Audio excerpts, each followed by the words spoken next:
I welcome Chairman Sir to this session. Jai Chera Sir.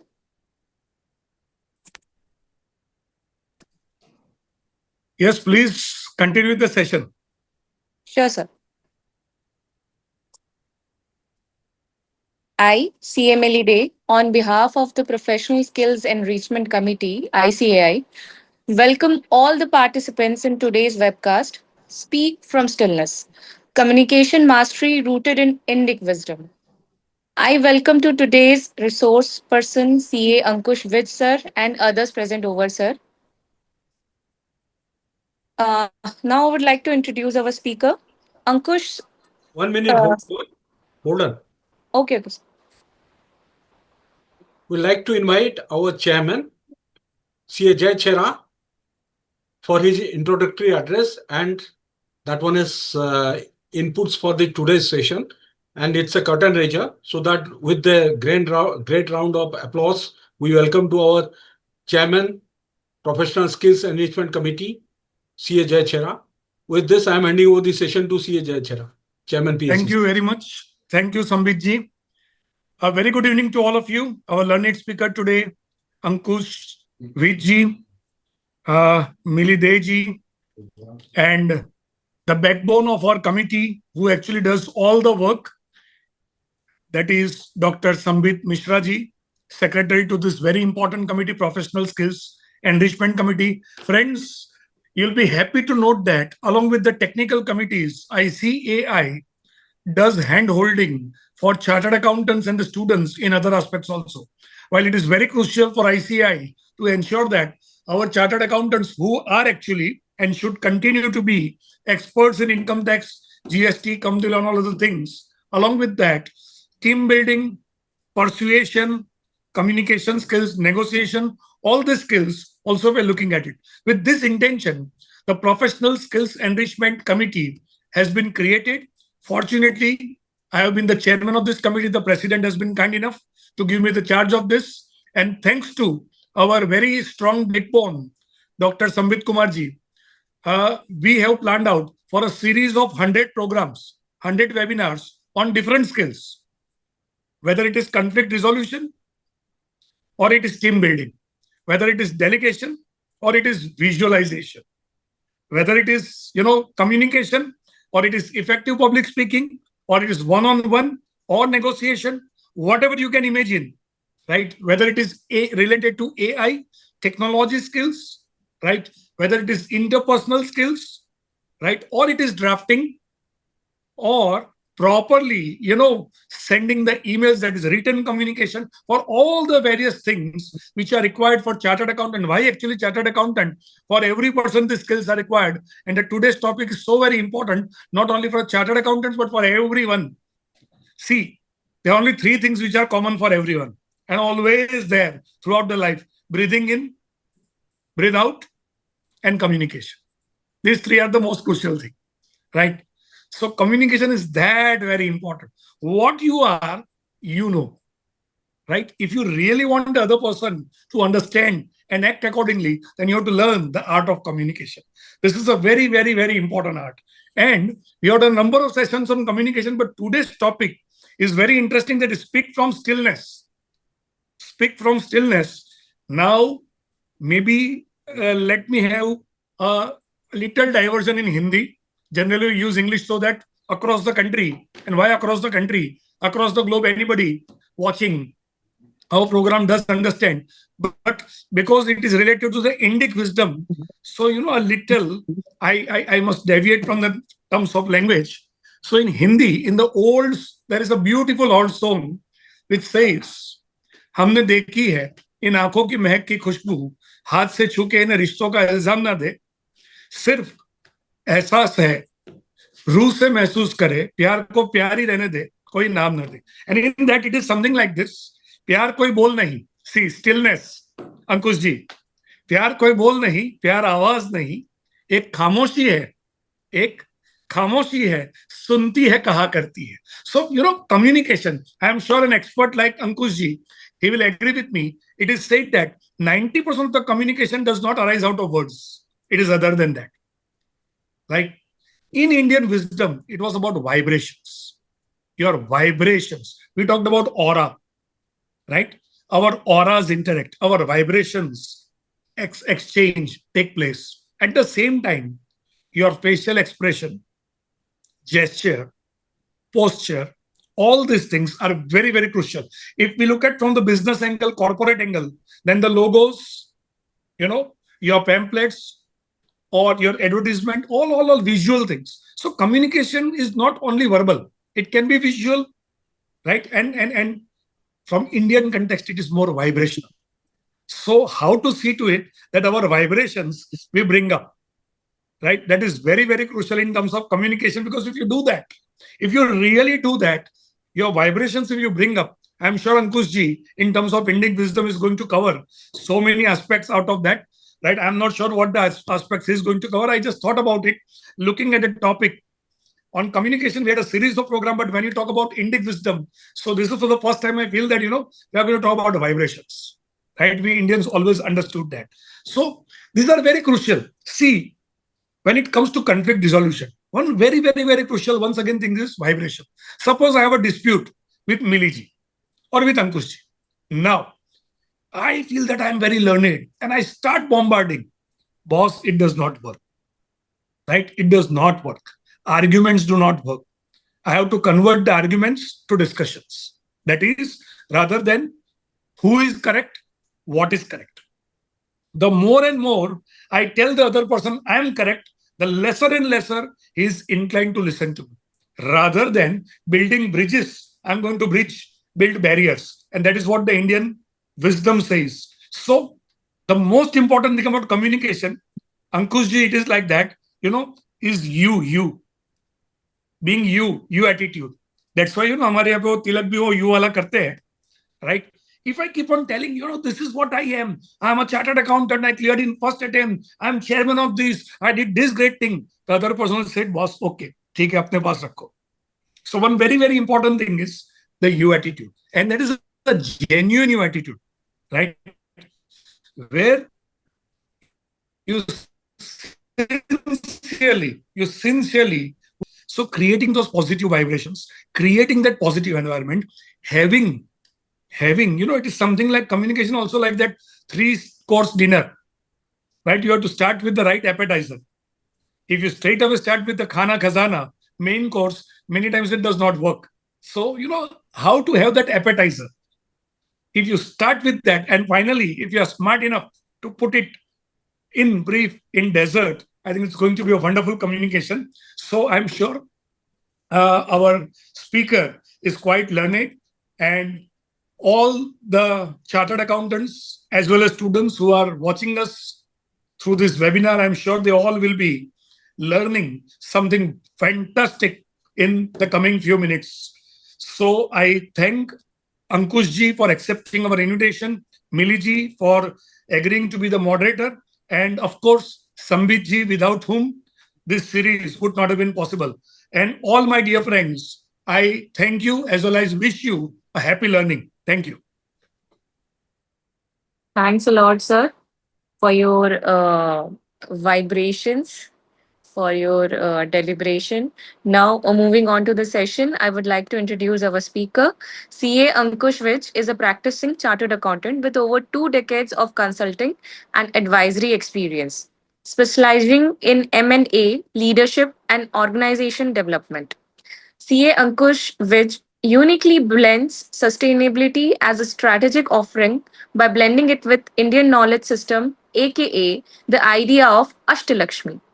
At JCSS, Ankush ji managed M&A projects for clients with specialization in valuation, financial due diligence, corporate restructuring, exchange control regulations, and last mile integration support. CA Ankush Vij also assists clients with their culture and business transformation objectives by facilitating cultural studies, change intervention, and business alignment strategies. Now, I would like to hand over the mic to CA Ankush Vij sir for furtherance of this session. Right, thank you very much, Milji. Also, JG, thank you very much. You almost infused an energy into the session at the beginning. and you touched upon quite a few things that were anyway going to be part of our discussion today. So very happy to have heard from you as well. Let me first, to begin with, just also quickly share something for you to see on the screen as well as we start talking about it. So just give me a second.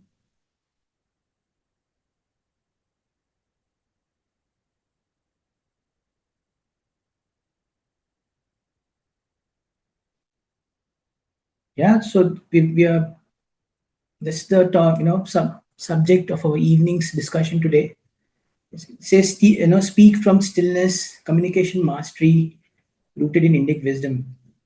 Now, one usually when you think of a 2-hour session on communication, one would expect that I would leave you with some tools or some methods or some takeaways on the subject of communication. Uh, I have a mixed answer for you. So I don't have a tool, but I have some practices. I don't have an outcome, but at least I have a process which I can offer to you, and it starts from the self. I think JG, when he was saying earlier that when you're in a conversation with someone, and let's say it's some kind of a negotiation, right? And if I start talking only about myself or I only project myself, then I'm not listening to the other, and I don't know where the other is coming from. So there's a skill that is required, for me to really understand where the other is coming from, what his needs are, what his expectations are, and therefore how do I really arrive at some kind of a win-win situation. And my own ability to read or to understand where the person is coming from begins from my own self-assessment. So if I can first really understand where I am coming from, then over a period of time, you will develop the ability to also relate to somebody else's experience, and it will mostly non-verbal. Like sir were also saying earlier, almost the 90% of the communication actually is non-verbal.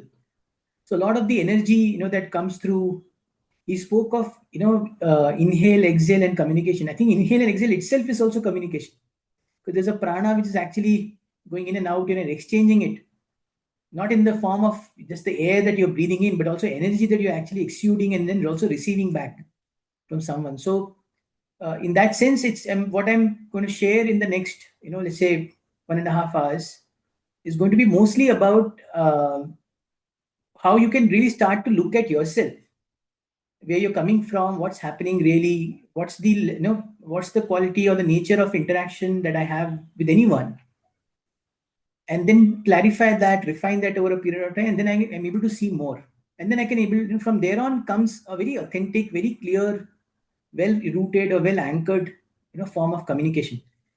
And therefore it will not matter then whether my English is Shashi Tharoor like, or I've got all the right terms. I will then be exuding a very clear energy, a very clear message, and I will be able to probably see a little bit more of the other person as well, which will help me basically communicate better. So that's where we are coming from, and that's the whole offering that we're looking to bring in this next couple of hours. And I'm sure it's in our context as chartered accountants, in our context as advisors or consultants to our clients, this becomes very, very important, including us as organization leaders. Now, in our own organizations, we have fellow chartered accountants, fellow colleagues. There are CA articles and trainees. We can actually help them a lot if we are able to really see this for ourselves first, and then be able to guide them with the whole process. So with that, I'd like to just begin the whole discussion. So just to take you through what the journey in the next 90 minutes is going to be about. Since we're saying that this is rooted in Indic wisdom, we'll talk a little bit about what we mean by Indic wisdom. So is this, what do we mean by, usually the Indian philosophical system is referred to as a darshan. And actually one meaning of darshan is to see. So we'll talk about that as to what does that mean? What are those principles that we're talking about? We'll talk about what our own inner landscape looks like. We all have some sense of it. We're just shedding some more light to see what it really, in through certain, of course, through certain systems. There are different ways of looking at this. I'm just offering one of them. Therefore, again, like there was a certain energy and an enthusiasm and an excitement that JG brought, right? So there's a certain ras or a rasa. This is also again a Sanskrit word, also used very commonly across various languages. Like everybody will have some equivalent of what we mean by rasa. In the Indian, all Indian languages have some equivalent for it. So we'll talk about that. What does it mean in Natya Shastra, for example, in dance? Navarasa is a term that we come across. What are the different forms of rasa? We'll also talk about what we mean by AIF. Then we'll go through some of these interaction models. I am continuously interacting with systems, the other people. So systems are basically other people, right? Collectives. I'm interacting at home, with several people, family members. I'm interacting at my firm, with my clients. I'm interacting in social systems when I travel, etc., etc. So all of these, and then what are the various elements? How do I really approach? How are my responses like? How do I receive something coming in from the outside and so on? These are some of the ways in which we can look at these interactions. So we'll talk about what we mean by Manomaya Mandala and the 4P propensities. And finally, we'll take a case study. We'll take a case study of something very familiar to us from our own world as to how this might apply to our own context. Yeah, so let's begin. Also, the question: why is the topic speak from stillness? Why is stillness important? Yeah, I mean, I hope we all know the story where Arjuna had to, use an arrow and strike the eye of the fish, which was there at the top. He had to look down into that water pond, and then be able to really look at the target and strike the target. Now, what if that? I mean, one is of Arjun himself had to have a lot of stillness in his mind. Every archer has that skill. He has to be really still before he actually, releases his arrow. Now, what if that water was? I mean, forget the mind of Arjun, but let's say to begin with, even if the water was not still, it was moving, it was rippled, it was muddled. Would he be able to see his target? Right. So actually, there's a lot of importance. If the water is still, then I can see more. So that's also the idea behind why we are saying communication or speaking from stillness. Yeah. So that's the whole imagery that I thought I bring through, just to also take the the idea of the title. So for us also, as as CAs, we are somebody who are subject experts. We are all about precision. We have to be very precise about what we do, what we say. All of it is, a lot of it is said confirmation, conversation, communication. A lot of it is written communication, and so on. So for us, therefore, it is from where are we really communicating when we're seeing these things.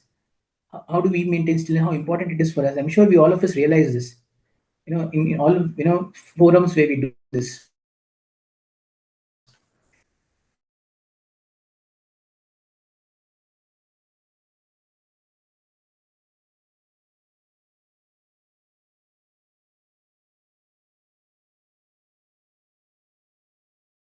To be able to answer these questions. So therefore, again, stillness is important when I'm entering in this space, where this is a ICI webinar. So I ask myself these questions: who am I? Where am I? Why am I here? And then perhaps if I'm seeing this from a certain still space in my mind, I'll probably be able to see more and they'll be able to offer more. So that's why, again, to look at some of these core questions, stillness is important. Then finally, of course, to be able to find anchorage. So when I'm still, I'm really able to anchor myself from where I can have some kind of a vantage point to look inside as well as outside. I can look from that space, from that location in my mind. I can then see more within myself what's happening, and also some more outside. Now, like I said, we'll talk about the idea of darshanas. So the Indian philosophical system is very nicely categorized into different forms of thought and what are the key ideas. Look, on the whole, I think they seem to answer these 2-3 key questions. They talk about the idea of the self. They talk about the idea of manifestation and perception, and then they talk about the idea of any kind of suffering or a dukkha, which is again a Sanskrit word, and how do you overcome it. Right. So, I'm just basically, if you look, and then there are broadly classified into what is referred to as Vedic or Astic traditions, and then there are certain other traditions that are non-Vedic or Nastic or Avedic in a sense. Basically, the idea of Vedic or Avedic is basically something that assumes or accepts the authority of Vedas. So that's the idea about what is Vedic and what is. They all have their own beliefs. They all have their own ideas, but essentially, are they agreeing to or aligning with the ideas of the Vedas. So if you have to list it out in terms of course, we won't go into the details of these because this can take. I've spent about 3 years just studying one or two of these philosophies over a period of time. So I think you can imagine how much time we'll need to just understand it. But I'm just giving you an overview to get a sense of what the system of Indian philosophy looks like. So there's something called as Nyaya, which is a very logical system of looking at things. It focuses on epistemology. Where has the name come from? Where has the term come from? What is the basis of this? Very logical, very rational. And there's something called as Vaisheshika, which talks about matter. It breaks down matter to its minutest form. It's basically an atom, and it talks about the nature of that. Right? And then there is something called as Sankhya or Samkhya, which is basically it talks about consciousness. It talks about matter. It talks about a certain idea of duality. Right? There's an observer and an observed, and so on. You're familiar with the term yoga, which has a lot of practices. It is very similar. It's very, very much aligned with the idea of Samkhya, and they almost are referred to as sister philosophies. It gives certain practices, in order to again look at ideas of dukkha nivarana, or how do you remove sufferings. There's Mimamsa, which talks about Vedic rituals. There are certain practices again given, or karmas given towards a certain end. And then there is Vedanta, which is again, Vedanta by its very word, if you look at it from an epistemology standpoint, it is basically, if you break it down, it's the Veda Anta. It usually comes to, one meaning can be seen as it comes at the end of the Vedas. And therefore, Upanishads, it's like a small section towards the end of the Veda, which is referred to as Vedanta. There's also one other more philosophical meaning of it is the end of knowledge. Right? So these are referred to as Vedic philosophy, 6 of them. And then there are other certain Avedic or Gnostic philosophies.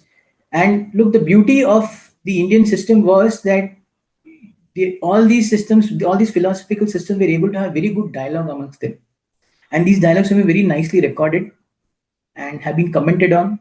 And if you guys ever find this interesting, so it's like, you've seen company law commentaries. I've seen commentaries on Upanishads, and they are most wonderful. And somebody who has a certain intellectual drive will really enjoy some of these texts. So basically, like I said, these are referred to as darshanas, which is also one meaning of it is to actually see or to reflect. Sometimes even mirrors are referred to as darshan. So it reflects back to you. So you can also look at darshana as a reflection, as something with the means to reflect upon. Right. So this is basically allows for a certain examination. It gives you frames through which you can examine yourself, examine reality, and so on. And the idea is to actually debate it, is to dialogue it and to explore it rather than to debate it.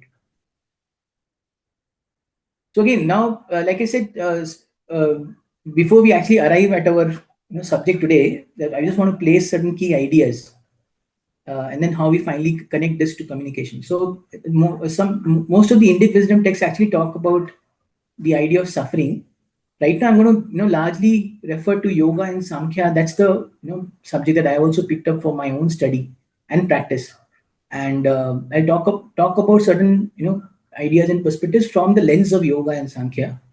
So yoga primarily focuses on how to address human suffering in your let's say in a CA's language, a professional language, or a student's language. You can look at it as some kind of a struggle, some kind of a problem or some kind of a situation to look at, right? And then how do you really tackle it? How do you really work with it? So that's the foundation that is available through certain practices. How is dukkha defined by yoga? It is, or even Samkhya, it is seen as, so if you again break down the word kham means space, right? And do means something that is distorted, right? Or which has got affected. So dukkham, so that's the the word, that's how the word meaning comes through in Sanskrit. And it's a space where you feel constricted. One, for example, very simple thing that I can just relate to right now is I'm just looking at this screen and I don't have access to all of you who have joined the call. So in that sense, the space for me is kind of constricted because I'm practically speaking to a screen right now. But that's my idea of constriction that I am sensing in this communication. because I'm not able to see you or get any feedback from you, right? So usually in any kind of a spatial concept, you can look at a large space and a small space, and how can one feel constricted in a space, and that's how the idea of dukkha has been defined. Now it also goes on to say what are the various sources of dukkha or suffering. So that it broadly places it into three categories. It says there is adi daivikam, adi bhautikam, and adhyatmikam. Adi Daivikam is basically something which is not in your control. It's there is a certain force which is not under our control. I cannot define it. I cannot find a cause for what happened to me, and therefore I say this is basically something to do with something which is beyond my understanding. There's something called as Adi Bhautikam, which can be really I can connect with it. I can say, okay, something happened here. There was a stone, and I struck the stone with my leg, and therefore my leg got hurt. So I can find a cause. This is Bhautikam, which is like some bhuta or some object which is in front of me and I can relate to it. And then there is Adhyatmikam, which is saying I create my own dukkha. Right? So that's the other category of suffering. And what it talks about further is to say, how do I create this for myself? Right? And in yoga, it is very clearly stated. So there is it defines. So you as you can see the term yoga itself, there are three adjectives that are added to the term yoga. Right? So yoga means almost like you can see it as an appropriate engagement. Okay. And now let's say if I look at the first term, which says ati yoga, which is excess engagement, I'm saying if I'm engaging with something, a little more than what was needed, what was appropriate.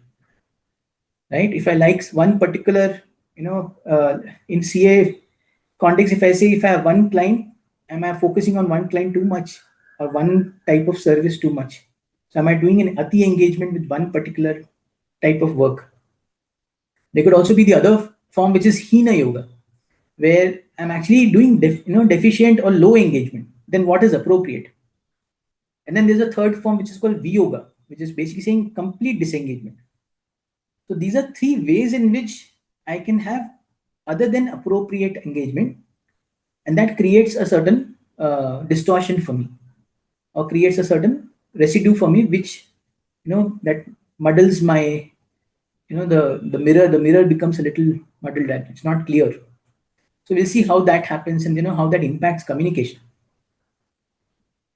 Right. So we just spoke about this. We said how these distortions create our own patterns. If I'm by nature, if I'm generally excessively engaging with a certain one kind of thing, then I'll have just a one single association and create a pattern around it. Right? And that becomes my nature. And through that, I'll have a conditioned response to any new item that comes also. Any new event or a trigger that comes, I'll probably respond to it the same way. We'll explore this as we go along. We'll simplify this for ourselves. Okay, now we talk about the idea of what is my inner landscape. And what do I mean by inner landscape, by the way? So again, like I said, this is the Sankhya and the yoga view. There could be other possible views and other philosophies, but let's focus on this from our point of view. As I begin, I'll first tell you, like each philosophy has its own, take on how manifestation happened. So I'll just give you a quick run through of how the process of manifestation and also therefore perception happens. So what it talks about is the idea of what is referred to as Purusha and Prakriti. If they come, so when it comes together, so we all have a sense of there is, when I go to deep sleep, all my senses, all my instruments go to a deep sleep, and yet when I wake up, I know that I slept well. So there's a part of me that was even awake then, which I can, in general terms, I can, even if you have not read philosophy, I can talk about it and refer to it as myself, or Atma. मैं खुद, मुझे लगा, मुझे पता चला, I slept well. That is referred to also here as Purusha. And Prakriti could be seen as all the other, physical manifested or even, unmanifest instruments that are around me. So the idea, as the philosophy talks about it, is the idea of how this initially comes together, and what gets created is referred to as Pradhana Alinga, which is basically, Pradhan means like the first, the primordial form. It is almost like the first stage where Purusha and Prakriti means that's the time Jayaji spoke about prana. That's the time when prana is born. Breath also is born in a sense. Yeah, when they come together, there's a certain awareness, which is generally, without going to too many details, say, just the idea of saying I am. So there's an undifferentiated awareness. And then there are some signifiers. Signifiers of what? Signifiers could be of those, greater realities. So there's some kind of a linga. It's like a sign for something. So it could be other, let's say, for example, here we talk about five lingas, which are the signifiers for five pancha mahabhutas, which is basically the earth, space, fire, water, air. Then this, as this comes together, because Purusha and Prakriti have come together, there's a certain movement that happens. Prana has begun. So I create a certain form, and I started doing this separating of what is me and what is the other. There's a boundary that gets created. That's when I have this identification of me as this person, right? And then there is, let's say, whatever is ahead of me, in front of me is actually not me. Then of course, there's a certain modification that happens. I won't go into details to, really, overwhelm you with a lot of details, but I'll just give you an overview of what that process would feel like. It's very intuitive to understand. So as I form this sense of self, there's also a further development that happens. My mind gets created, my instruments, my senses get created. There is the sense of smell, there is a sense of hearing, there's a sense of seeing, etc. Now, these are ideas or senses. These are not actually physical instruments, but just the idea or the essence of it. And finally, then arrives the instrument, which is basically then, like the eye to see or the skin to feel and so on. So this is almost like a construct of any individual. And this is not something that happened like, millions or billions of years ago. This is actually happening as we speak. So as we speak, there are forms that are changing in us. The idea, the understanding, the form is actually undergoing changes every second. And that's the whole aliveness of this manifestation process. And let's say this pyramid that you see right now, let's say it's a person, right? And it has all of these layers underneath. And then it has the instrument, which is the eye, right? And from that, it looks at an object outside. Now, that object has a certain power of its own. It can, it attracts you. So your through your senses, you actually see. So there is a certain energy that actually goes through your, instrument and reaches the object.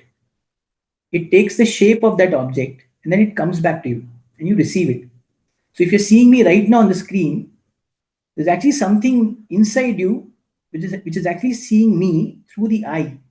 It is seeing my form and then taking it back, and then you are processing it within you, and then it leaves you with a certain impression about who I am, what my presence is like, what kind of colors am I really wearing. All of that is getting somewhere, you're receiving it. Now, if you see all these levels, all these levels will have we spoke about the process of Ati Yoga, Hina Yoga, Viyoga. Because of my excess engagement with a certain kind, let's say I'm someone who really don't like CAs. Or forget, let's say I like, I'm someone who doesn't like people who talk about spirituality. Then whatever I'm saying right now, you would be receiving very differently than someone who likes spirituality. Right? So that's how you will receive me. Whatever imagery or whatever I'm saying right now will be received by you very differently based on what's the construct that you have within. What are the ideas that you have taken, how you have engaged with certain ideas, how you have not engaged with certain ideas, and so on. So that's the whole idea of manifestation in a sense, and how you perceive things. And every perception, because of the way in which we have been built up to now, no? up to this point, who we are, that leaves a certain distortion or a residue in the system. And the practice that these philosophical systems offer is, how do you clean the mirror? So basically, how do you perceive clearly? So that's the practice which is offered in Indic wisdom. Right now, just to look at these very specific, components, this outside object that you see is a trigger. So which is basically, if you're seeing me here on the screen wearing a red kurta, as a chartered accountant wearing a kurta on a professional meeting, what kind of a professional behavior is this?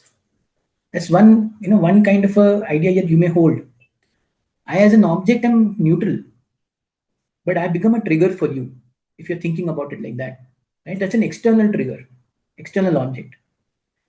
what ideas you hold is your inner ground, which is intrinsic or internal to you, right? And that is creating some of these responses, these evocations in you. And the idea is also to, so when we say inner landscape, we're actually talking about this, inner intrinsic unmanifest, inner ground of myself, right? Which I'm also calling as upadana karana. So that external object just a nimitta. Nimitta is again a word very widely used in North India, Western India. So मैं तो एक निमित्त हूँ आपके लिए. और उपादान क्या है? अंदर का रियलिटी या अंदर का ग्राउंड कैसा है? तो एक एग्जांपल है ना, if you have like if there is a rain and raindrops falling on the ground, depending upon what the nature of the ground is. If it is a fertile ground, you will have seeds sprouting there. But if it's a desert, water will just flow through. Yeah, it will not lead to any seed sprouting. So that's the nature of the ground itself. And that's how responses will come through depending on the nature of the inner ground. Yeah. And when I look back at it from the point of view of Darshana, I'm trying to see this through the mechanism or through the mirror that the Darshana offers me. Yeah. So that's the idea of a darshan.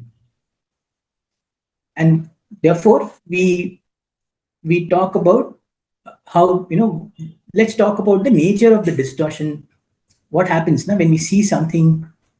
Why do I see something the way I see it? So that's in order, and I'm also connecting it back with communication. One would think, how is it going to connect with communication? When I see this for myself, I see I see more of myself, and I understand what my own configuration is. So two things happen. It gives me the practice, or it gives me the tools, in a sense, to see this in somebody else also. So there's a saying that one of my professors, mentors used to say. He said, if you can spot it, you got it. So if you can spot this in in certain person, you may have experienced it in a certain way. That experience, if it is yours, then you can probably realize it in somebody else also. And then therefore your response can be a little more calibrated. This can happen if you're talking to a fellow CA. Let's say who's on the other side, you're in a negotiation table in an M&A, there's an advisor on the other side. You can see some certain patterns, and based on those patterns, you can see how best to respond. What would be a good response to a person who's actually depicting those patterns? Yeah, so let's go take a slightly more deeper dive into what is my inner configuration like. Before that, I go back into the idea of distortion and these three distortion types, because it's very critical. So this, I've learned yoga and the idea of Sankhya from a certain lineage of work, where it is taught by a teacher called Sri Krishnamacharya ji. He used to be one of the teachers in the royal palace of Mysore, and eventually then he moved to post-independence. He of course moved to Chennai and started his own school. So my actual teacher learned from Sri Krishnamacharya ji. He had a definition of what is good health.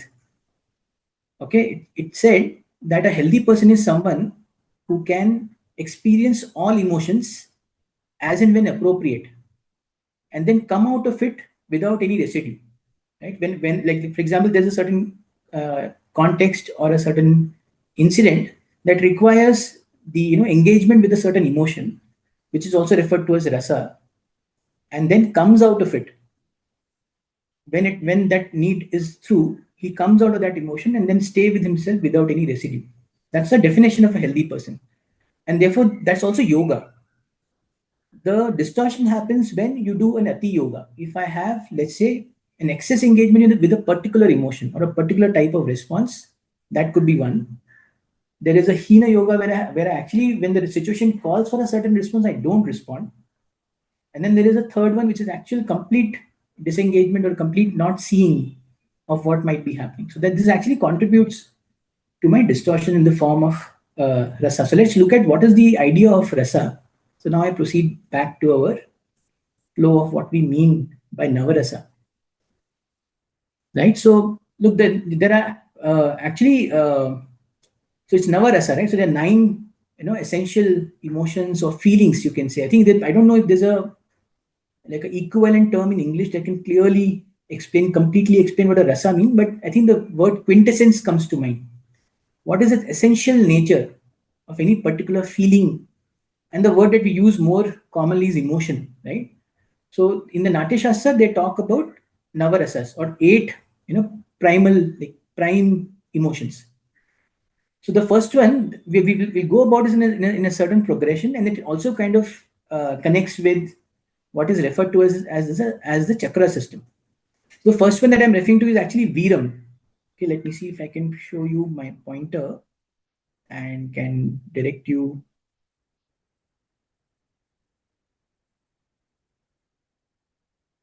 Yeah, so we're talking about the first Navarasa, which is called as Viram, which is courage.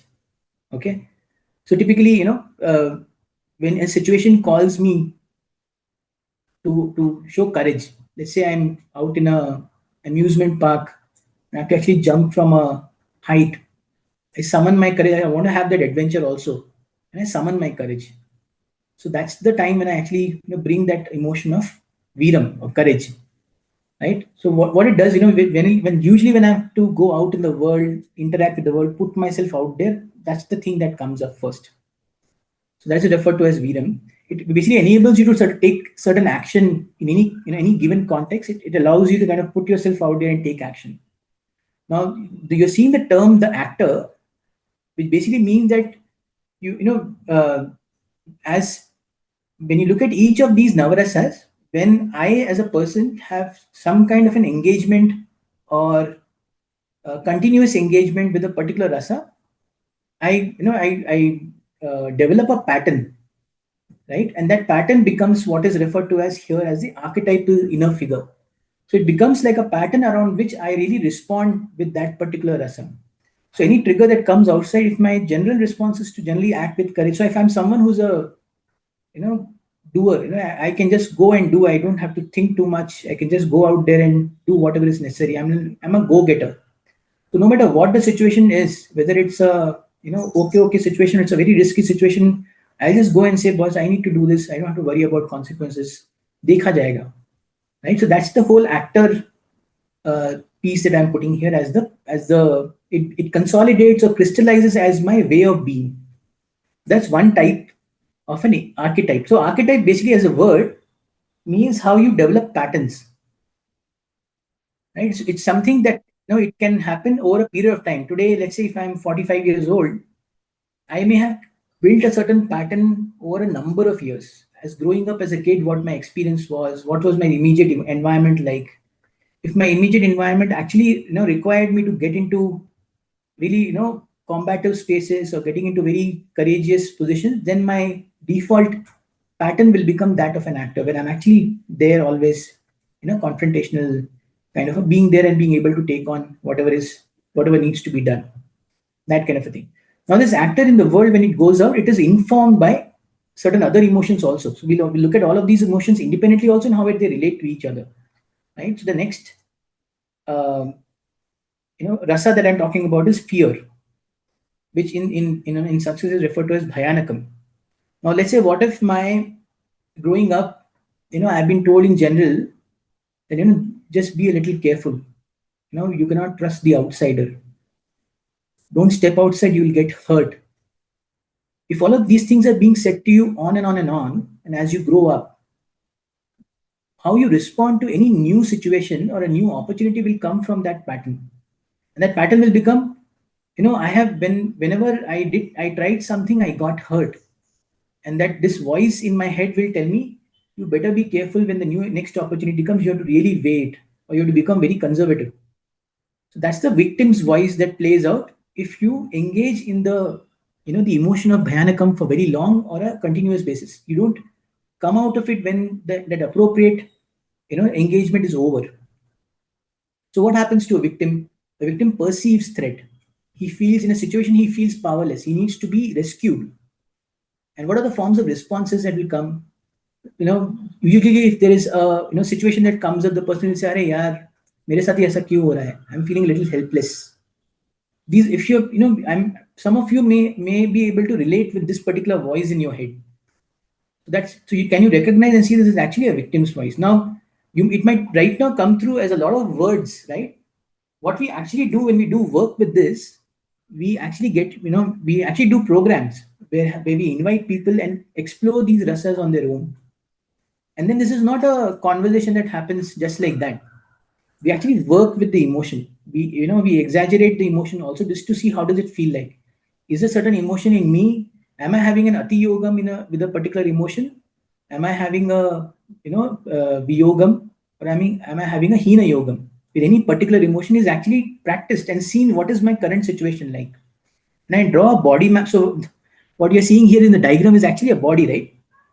You're able to actually see where you feel that experience in your body. So if I feel fear, where do I feel fear in my body? Usually, some people will feel it in their gut.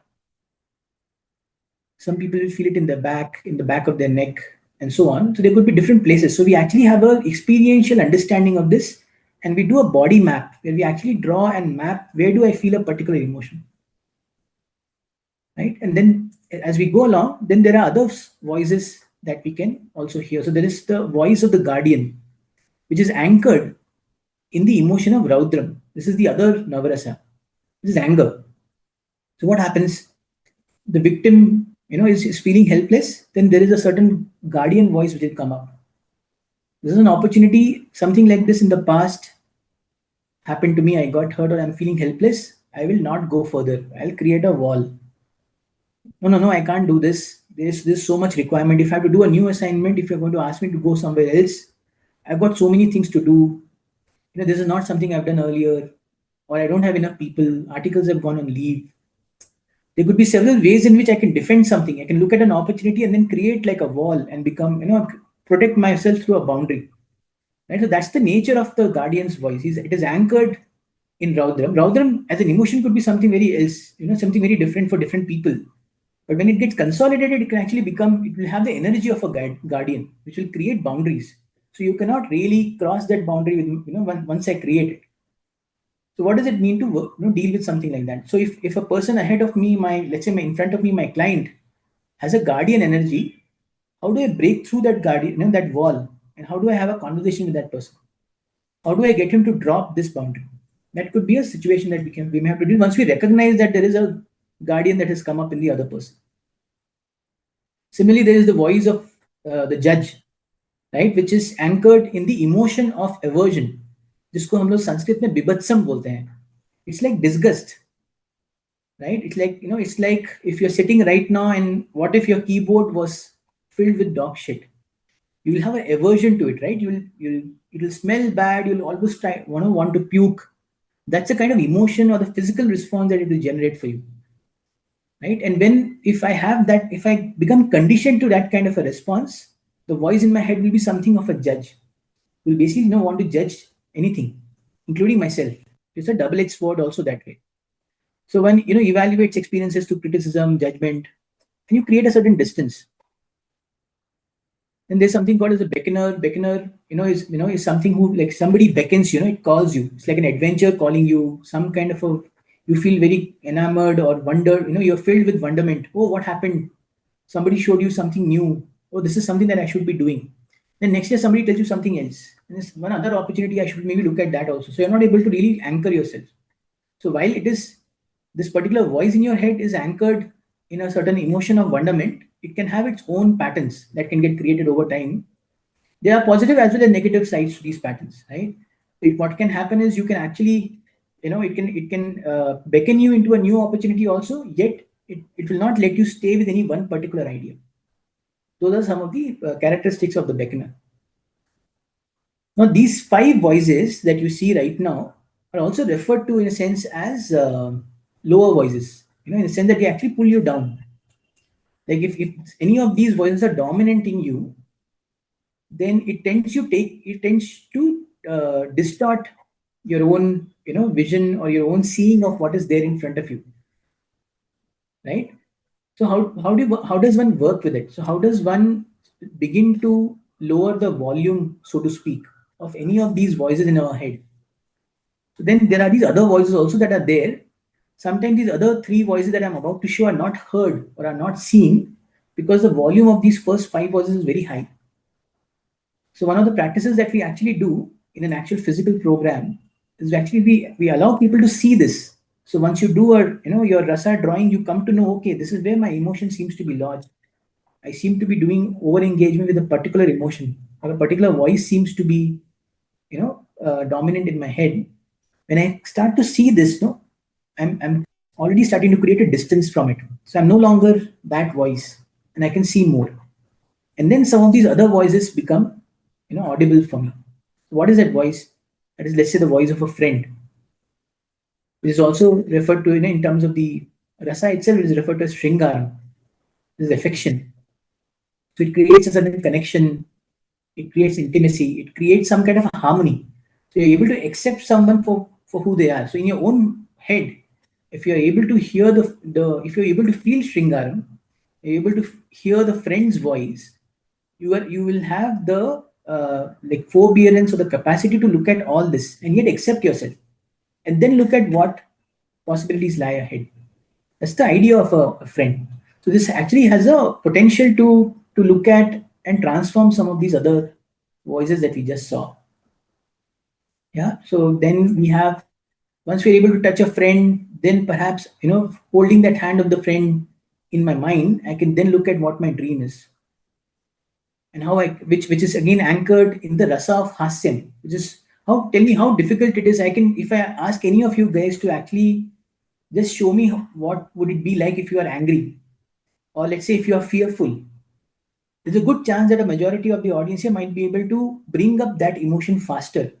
How easy it is for you to bring up hasyam and maybe also maintain it for a long time. That's the difficulty of this particular emotion, and therefore, sometimes when each of these previous voices are very dominant, you're not able to get in touch with the voice of the dreamer. And to see all of these voices, you finally have one other, like almost like a substratum or a base on which all of these, the play of all, or the dance in a sense of all of these voices happen from a space which is a very tranquil space, a quiet space. That's the sound, the space of the meditator, which from a rasa standpoint is referred to as shantam. You're able to really arrive at a very quiet place within yourself, and then you're able to see all of this that is happening.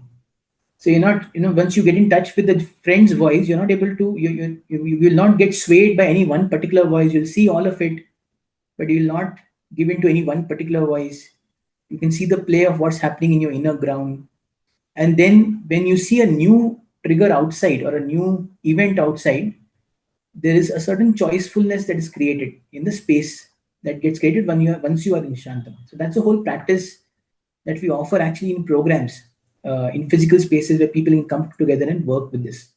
So this is actually the idea of Navarasa and how this is connected with, the idea of health, and that is also connected with the idea of seeing clearly. If I am a healthy person, like if I'm physically feeling healthy and mentally feeling clear, I might be able to see more. But let's say if I have a nagging back pain, or have some object in my eye which is really irritating, then if there's something in front of me, I'll not be able to see it clearly. So the idea of perception and the clarification of perception is to do work with some of these practices of Navarasa and the inner voices. This is the basically the idea of Navarasa, or how do you look at inner landscape. I'm just taking a pause here at 5:56 and just also assessing the time that's available. We have about 45 minutes, 50 minutes to go through the uh, rest of the course or the rest of the session. And I'm also asking you to kind of hold that bit of patience as you see how this develops into communications, because I can imagine, because I can see the connection for myself very clearly, and I also thought I could offer this to the audience here, our CA members, as to how we can work with something like this then to arrive. So how powerful a communication would really be once I'm able to see this clearly for myself. Yeah, so that's the idea. Now we actually move from this to a slightly more, so we spoke about what is referred to as an interactive. So in my, introduction earlier, I spoke about what is referred to as an interaction model. So when I interact with the world, what does, what is the nature of my interaction? And, how do I really calibrate my responses to the world? So this is again a concept which we, use, which kind of goes from it kind of progresses further from the idea of rasa to the inner voices, then to something in terms of how do I really place myself in any given context. So it's referred to as Manomaya Mandala. Right? So let's talk about it. So imagine this first, like a axis, the x-axis and the y-axis. So right now, I'll maybe just focus on the y-axis. So this y-axis actually belongs to me. That is the self. Okay. And it has two ends. It has the top end and the bottom end. So these are like, two extremes of the self. Now, what is this? What are the extreme? The one extreme is, let's say, where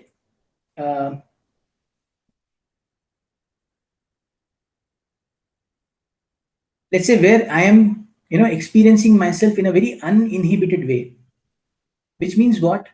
Let's say, let's take very, relatable examples where we can really, be able to imagine this for ourselves. Let's say if we are a chartered accountant, we want to, let's say, practice in the field of sustainability.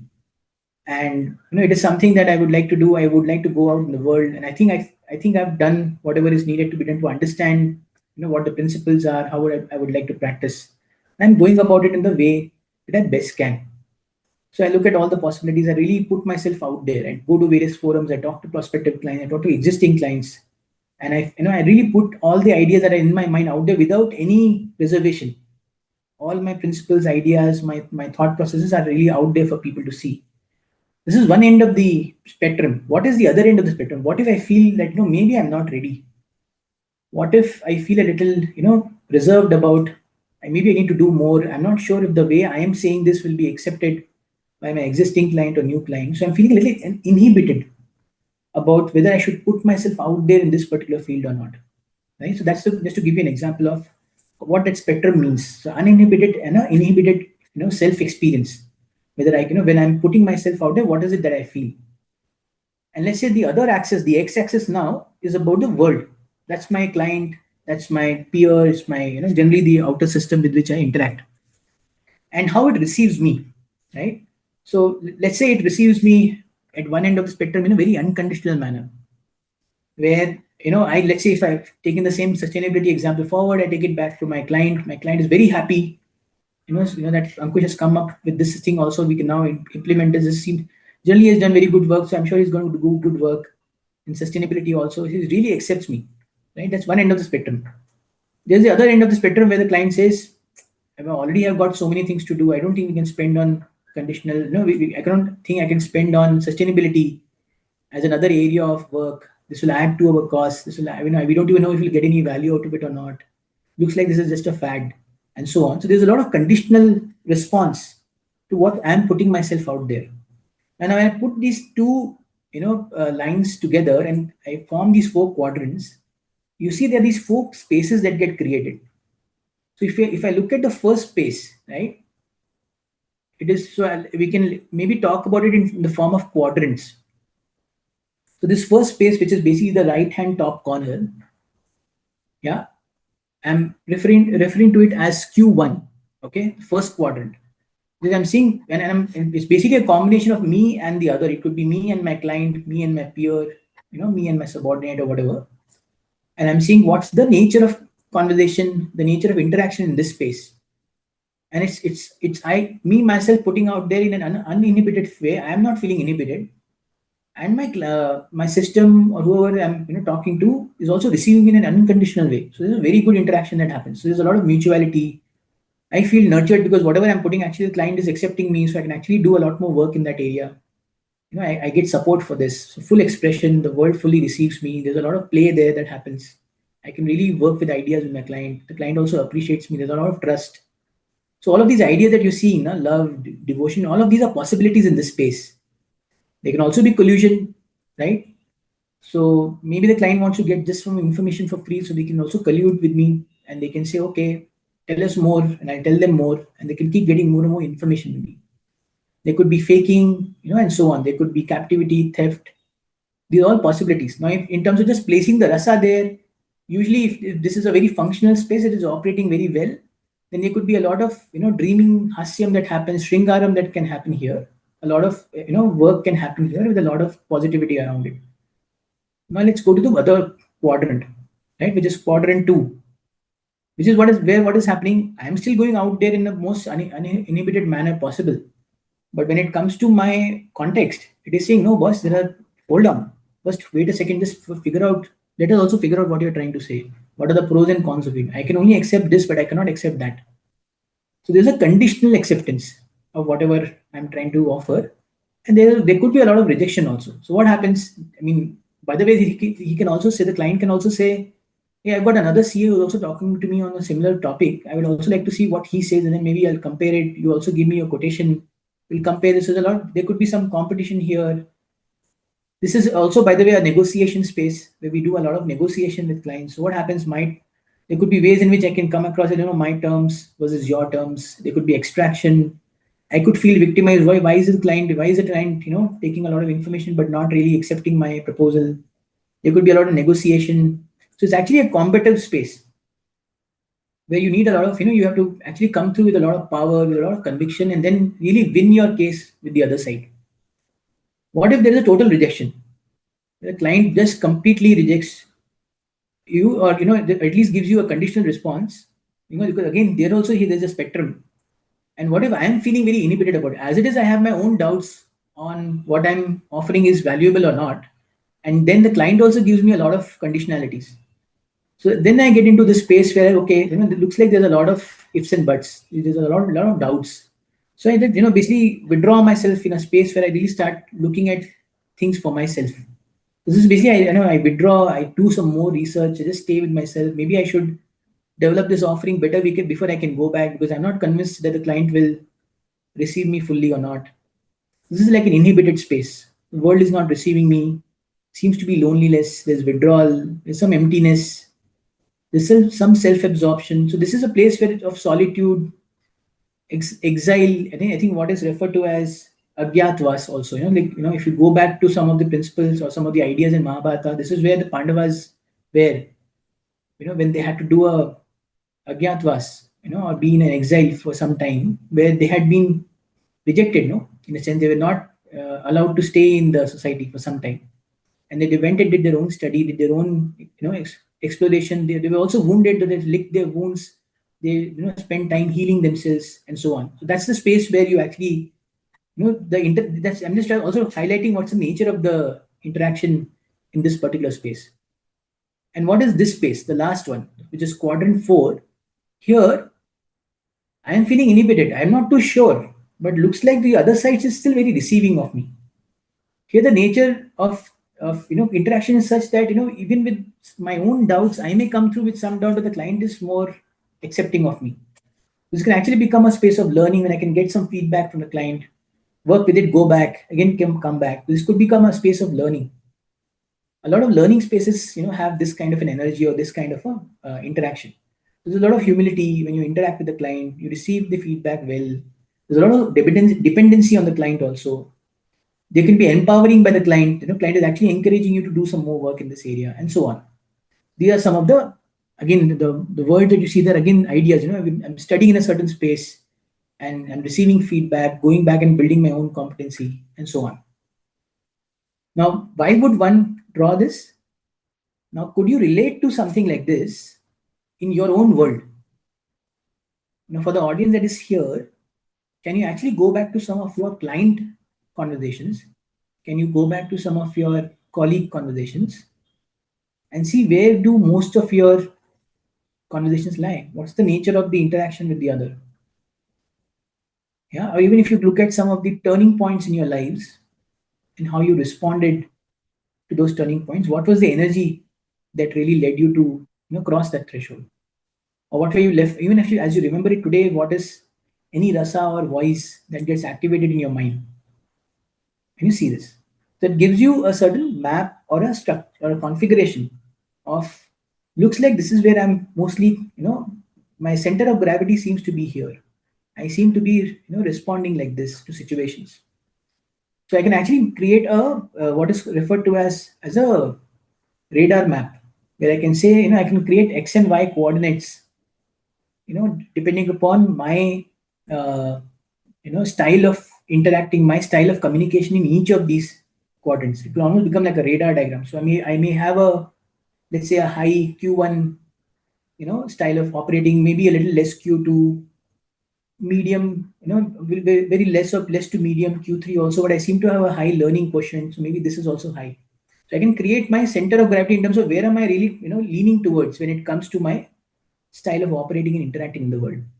This will give me some inputs on whether I'm doing Ati Yoga in any one place. Am I being too much in one particular quadrant when the context requires me to operate differently? So what if sustainability is a new field which requires me to actually push more and put my case out there, but I seem to be spending a lot more time in Q3 or in Q4 also, but I need to actually go out there and put myself out there more often in a Q2 space, and then see maybe that's from where my next threshold or my next development will come from. That's the whole idea of this Manomemana. It's a very rich structure to look at your own way of interacting with your systems. I mean, usually we say family systems are to be looked at as a last frontier. You don't immediately use this for your personal spaces. But at least to begin with, you can look at your professional spaces and see how you operate when it comes to your key interactions in these spaces. So you also refer to as, you've seen some of these numbers, P1, then, if you look at it, the top right is actually called P3, and then P2 and P4 and P1, if you see it in a anti-clockwise order. There's a reason behind it because it also kind of corresponds with what is referred to as the four princes, which is my next, Indic wisdom offering, which we use to look at our patterns, especially from a leadership standpoint. So if you are a leader, what are the styles in which you operate and lead your people? And this particular realization could actually help you be self-aware. Second, be able to see if something needs to change if the context calls for something else. Third, in an actual communication or a negotiation matter, you can see what the other guy seems to be where he seems to be coming from, and therefore what's the best way to really have some kind of a synergistic discussion with that person. Yeah. So what do we mean by the Pandava archetypes? Right. So again, archetypes, like I said earlier, is patterns, and now we are actually seeing it from the lens of the five Pandavas in the Mahabharata. So there is a reason why there were five brothers and not six, and it's not or not seven. It's not because not only there is some historical coding of what that event was in the past, but there's also a psychological construct that the great Vyasa would have had in mind when he created these stories and created these structures. And this seems to be very universal in its import, because there are other cultures in the world that also talk about these 4 or 5 ways of leading or 4 or 5 ways of operating. So therefore, it seems like a very universal idea across different cultures and different ways of looking at leadership. So what do they mean? So this idea has come from, from Mahabharata, as I told you earlier. It helps you basically understand your patterns better. There is a book on it that is written by Raghu Anantanarayan. I'm someone who's also have done a lot of work with Raghu on the Pandava archetypes. I have gained some understanding of it along with him. And this has helped us not only work with individuals, it has also helped us work with leaders in organizational context. It's a very useful tool if you're looking at orienting or looking at developing your leaders for the next threshold of development.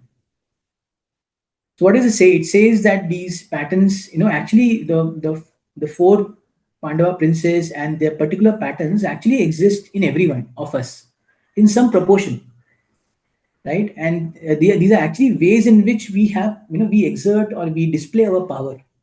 So just to give you an example, there's let's say a Yudhishthir was referred to as a Dharmaraj. He was someone who was always a very good follower of rules. Now you can imagine in your organization, if you were to really scale a large organization, you need to have rules that are followed very clearly, and everybody is very clear about their roles and their boundaries. And when that happens, you're able to scale much better. So that is seen as an idea of, from the style of operating as a leader. Now you can compare that with the Bhima, who was a very, heroic warrior-like prince, and who was again somebody like a go-getter. Now, if you are in a early stage company or a startup, you cannot afford to be a Yudhishthira all the time. because you have to go out there, get your proof of concept done. You have to go to an investor, get it funded. You have to go to a customer and get your first customer, first check. So all of that needs a lot of putting yourself out there and going for that thing. So a lot of marketing people, very effective marketing leaders have a very high Bhima tendency or a Bhima pattern. So these patterns exist in everyone. You will have one or two patterns very dominant in different styles of leaders.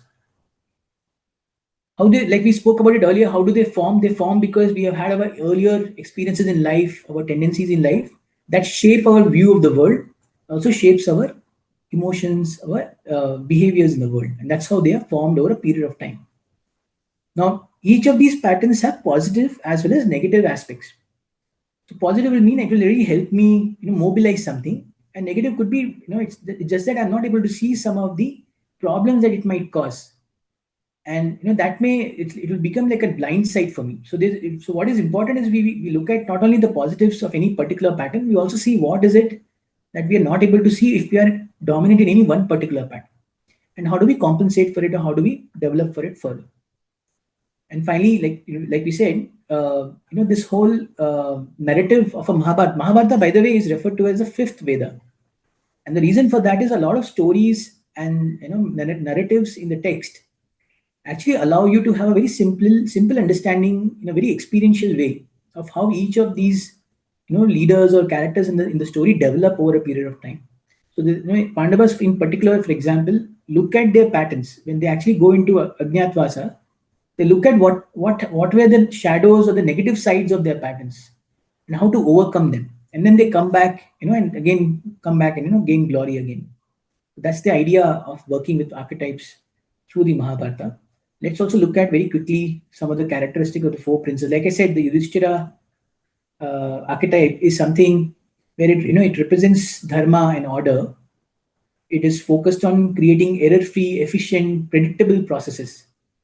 And there are of course negative sides to it also. So he's in this particular case, it was confronting challenges was a challenge. Was basically a difficulty.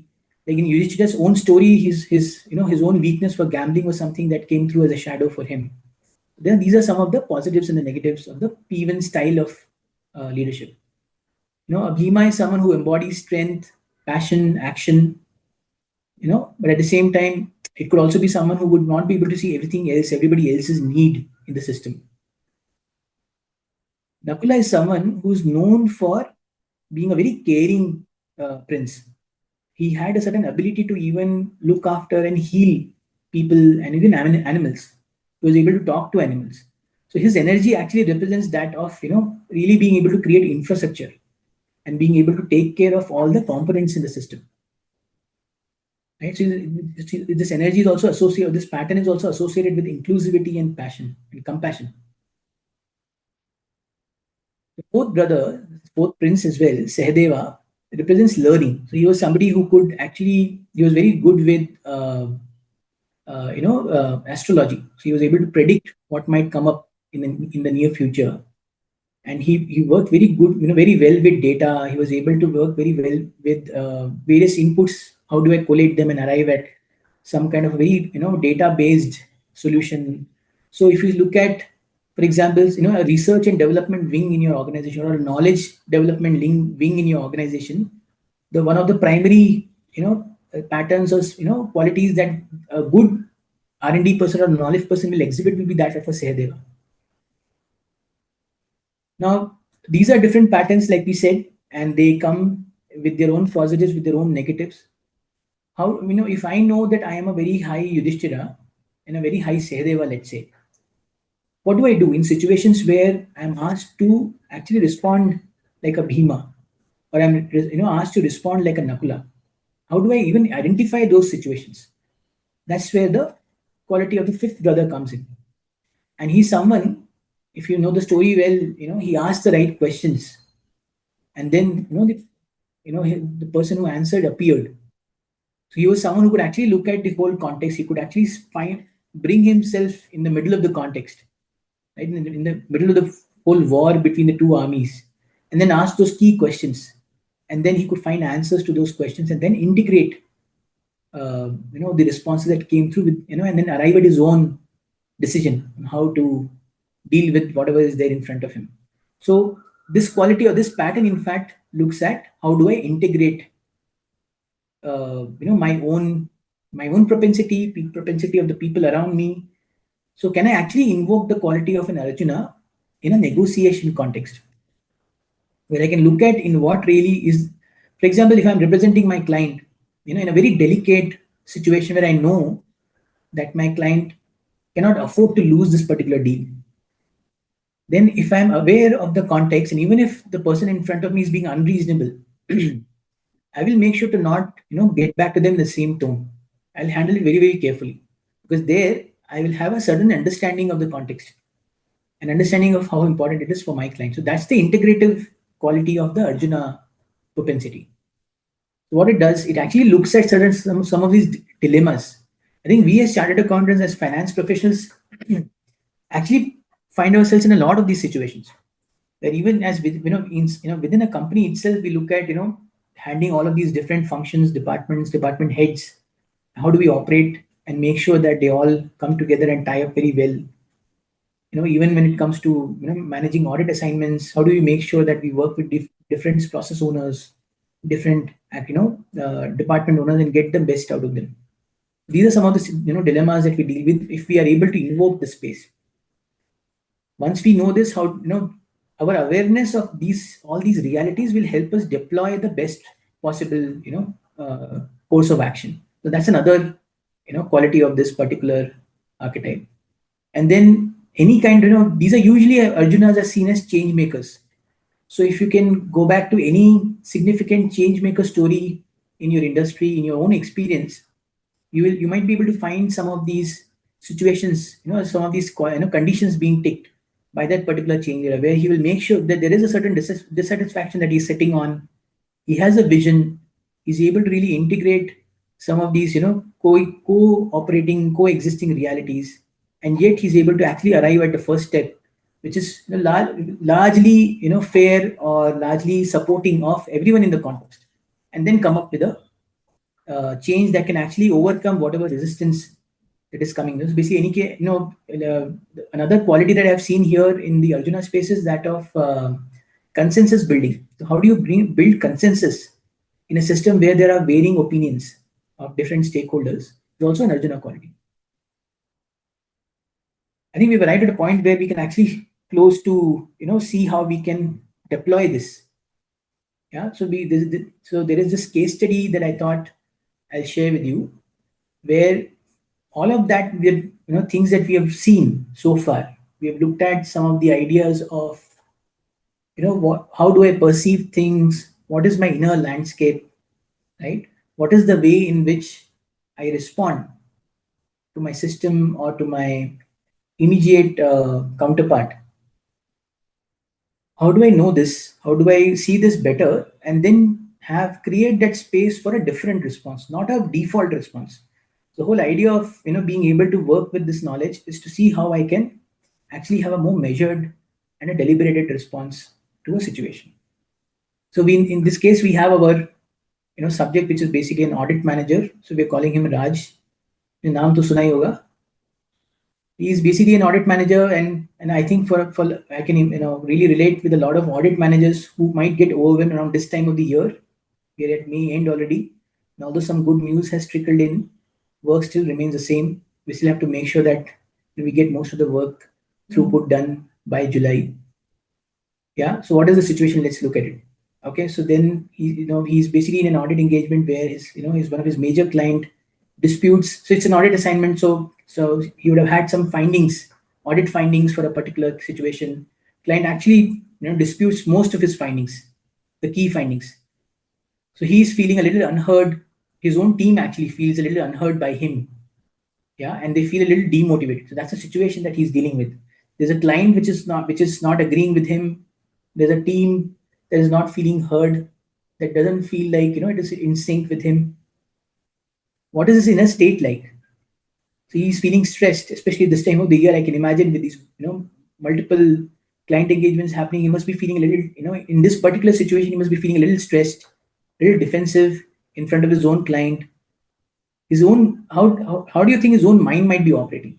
It might be like a little clouded, because one, he's under stress, so that's not allowing him the best circumstance for him to look at things clearly. So maybe is there any rationale or reason that the client is able to offer that I'm not able to see? What is his own capacity right now to look at the facts and the reasoning that is offered by the client? What is his capacity to even look at how his team is feeling right now? So those are the ideas that get clouded. Those are the processes of perception that get clouded when I'm already in stress. And then if this is a recurring pattern, then it is likely that he might feel this. Usually when the person is fairly young in our experience, is able to really cope with some of this early part of the career. But then when you arrive at a certain middle age, it starts to take a toll on the body, right? And that's when you say, okay, there's some seems to be something not right about the way I'm doing things. So what that is what I'm referring to as the divine content discontent, which means that you will start questioning that there seems to be something amiss. And that's usually the starting point for us to look at any kind of self-reflective work and see how I can improve upon things. So he's probably found that this stress that is getting created is not sustainable. He needs to find some ways of being largely remaining stress free. There's some amount of stress which is supposed to be good for you to perform. How do I make sure that I just don't breach those levels on a regular basis? And I'll do practices which will make me bring me in touch with my body. I make sure that I'm able to sense where am I holding tension in my body. So that's a good starting point for us. What do we do? If you are able to pick this as a practice for yourself to see your inner ground, these are some of the things that you might be able to look at. If you're able to work with some of your primary emotions or emotional responses to a situation, then you will have these observations for yourself. It's okay. Looks like I seem to be very reactive at this time. If a client comes back with any kind of a pushback, I seem to be reacting to it. There's a lot of anger that I hold for the client also. At the same time, I hold a fear.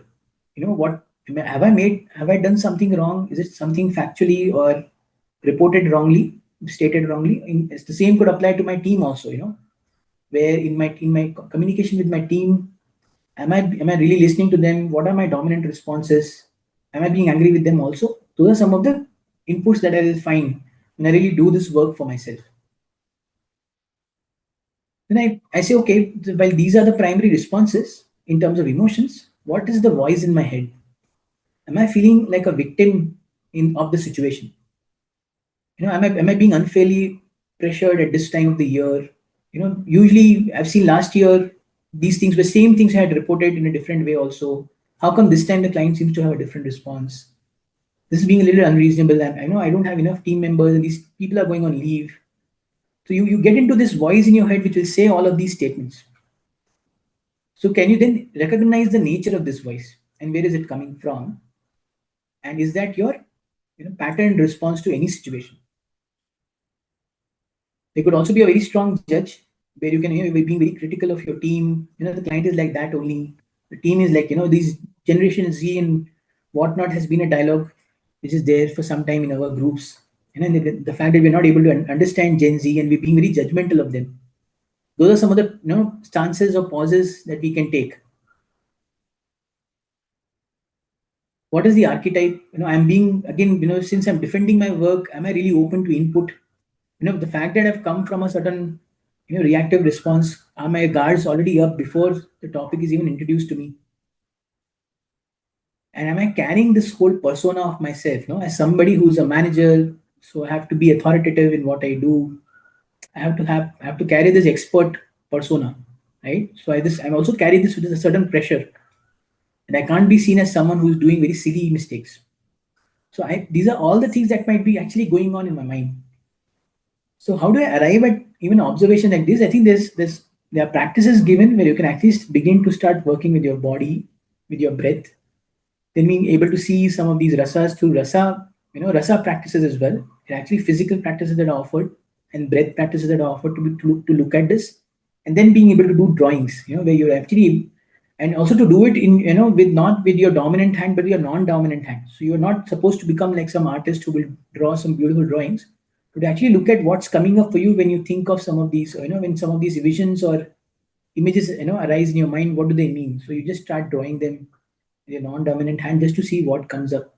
These are practices that are offered to look at some of this work. Let's look at the interaction dynamics again. Like I said, those quadrants that we looked at. Which quadrant does Raj place himself? When he has a client interaction. In the client interaction, I'm actually looking at the client as an adversary. It's me. I'm not. It's me against the client. I'm not for the client. Do I get into that kind of a situation when I interact with my client? How am I asserting my findings? How am I receiving rejection from the client? Am I even making space for that interaction with the client where I can, receive the rejection for what it is?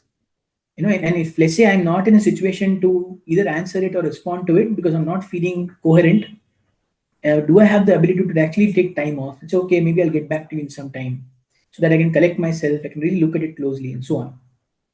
So where does that place me? If I'm putting myself in these situations, where does it place me in my quadrant situation? And what does the context require? What does the context call for? Similar thing can also work out for the team. In my dynamics with my team, am I being withdrawn when confronted or when questioned? What is the nature of my interaction? Am I looking at them with a certain amount of kinship or not? Am I receiving their inputs well? Or am I actually getting into some kind of either a confrontation or a withdrawal, from the interaction with the team? And what kind of propensity, even if let's say there is a disagreement, how am I really handling that disagreement? Am I getting into a rigid system? This is up to this point is my job. The rest is somebody else's. You have to talk. If I'm like the audit person, this is a tax query, please go to the tax person. Am I really getting stuck there in drawing boundaries? Now, boundaries may be a good thing to have, but how do I make sure that I see what the need of the client is and I actually have some kind of a seamless support that is offered to a client versus me getting stuck with a certain only one way of operating when it comes to handling client interaction. So a rigid P1 here, stands for the Yudhishthira archetype. And how am I really handling it versus, let's say, as a defense where I'm getting really combative, like a warrior-like or a guardian-like energy will come through when I'm actually defending any kind of a defense with the client. And then what you're referring to here is the expression gap in terms of the sometimes it happens that in some of these situations, you may be feeling a lot of things, which is at the rasa level or the emotion level, but you're not able to really place it because of what the whatever decorum of the context is, or whatever subtleties or other dynamics are there in the context. You feel a certain dislodgement where you may be feeling something. Maybe the client is being unreasonable or is misquoting certain things and so on, but you're not really you cannot immediately state it, or the fact that it is there is a certain distortion of it is not stated immediately for yourself. So that can create a lot of expression gap for you where you can really not place what's going on in your mind. So those are some of the dynamics that you can actually see for yourself and then find coping mechanisms around it. You can actually see how best to respond to it if you are able to see this. But in a default situation where I'm not aware of this can lead to very default kind of a reaction where I may not think through some of my responses, and my communication then becomes like a very conditioned response, which may have a lot of consequences for me and my firm. So therefore, we're looking at what's the way in which Raj can actually find his path to stillness and clarity. Can he actually find a space where he can really find stillness or quietude, where he can actually pause, he can really look at everything that is happening without any reaction. So all of this is not a cognitive thing. You have to really be able to relax yourself, relax your body, get into a still space. If it is happening in a space, let's say where you're in a phone call or in a meeting room, is it possible for you to withdraw yourself? Take that particular blue break so that you can take some time, drink some water, really cool yourself down. In a phone call, can you call that person back if you're in a confrontative situation? So those are some of the possibilities in which we can touch that quietude inside us, and then look at the whole thing without before responding back to that situation, without assessing all of this. So these are some of the ways in which we can look at it. So can I seek that quietude within myself to see really what's happening to me first? And then, of course, there can be insight about what might be happening with the other guy. If I have touched enough stillness within me, and have a sense of what's happening to me, then I will also gain that ability over a period of time to see what's happening to the other person and what's the best way to respond. Sometimes a no response is actually a very good response. So you have to find those judgments as well. Like I said, how do I find that Arjuna space from where I can ask myself really these questions about who am I, what am I really doing in this meeting, in doing what I'm doing, what am I really doing, right? Am I holding some particular expert, kind of a mask for myself when I know I don't know it? So can I take some more time to look at it, look at the fact, look at the concept, and come back? Those are some of the ways in which I can ask myself these reflective questions, recognize what is happening to me, and then I start to say, okay, maybe this situation looks like this right now. This may, my dominant way of being is something else, but this may not suit the situation. So maybe then I'll try and see if I can respond differently, or even get somebody else to be with me when I'm in that situation. That's what we mean by heroic integration, where we're actually looking at blending some of these different ways of responding to situations, either through your own self or through aid. You can actually find your aids where people can come along and actually support you in these kind of situations. So, for example, can you in your team find people who are strong Yudhishtiras so that you can draw them when needed? But strong Bhimas, when you need them, you can get them to operate on a certain situation. Similarly, Sahadeva, who can be a very strong R&D person or a knowledge person. So those are various possibilities that exist. And finally, when you recognize something like this and you're seeing that this seems to be happening time and again, what are the ways in which I can really carry out, really plan some kind of a new response to situations like these? So I know I'm obviously dissatisfied if I'm feeling sudden stress in a situation like this. What is it? What is the vision that I would like to have when I face situations like these in the future? And what would be my first steps to develop myself towards that vision? Yeah. So what are the key learnings that we see in this particular situation? The first step would be to actually change my own communicating patterns. I have to become self-aware. That becomes the foundation for it. I recognize what is the nature of my inner voice, and try and work out what might be the strategic shifts that might be appropriate to that particular situation and allow for those conscious choices. And finally, how do I make sure that I may not have all of these propensities readily available for me to access, but how do I make sure that I look at the entire system and bring the best part of whatever is available to me to bear on that situation? And from there, perhaps a better form of communication will come through. Here, I'm not talking about tools. Here, I'm not talking about a certain way of being. I'm not talking about pauses in between. I'm just saying plainly, energetically, like Jayji said towards the beginning, what's the energy that I'm carrying? If I have a certain calm energy in a situation like this, in Raj's case, for example, I might be in a bit, much better situation to communicate more effectively. If then just going through with my default way of being. Yeah, I think that's pretty much the case study. We spoke for the last maybe about 1 hour and 30 minutes. Maybe I'd just like to quickly leave you, summarize it for you, and also maybe leave you with some kind of a small toolkit that you can take back, right? One of the first things that I can really do, I can do this at the beginning of the day before I actually start my work, but I can even do it when I get into a communication, get into a meeting situation. Can I take those 5 or 10 minutes for myself, which I'm calling it as my personal green room, right? Which is where I ask myself these questions. When I get into this meeting, who am I? Where am I?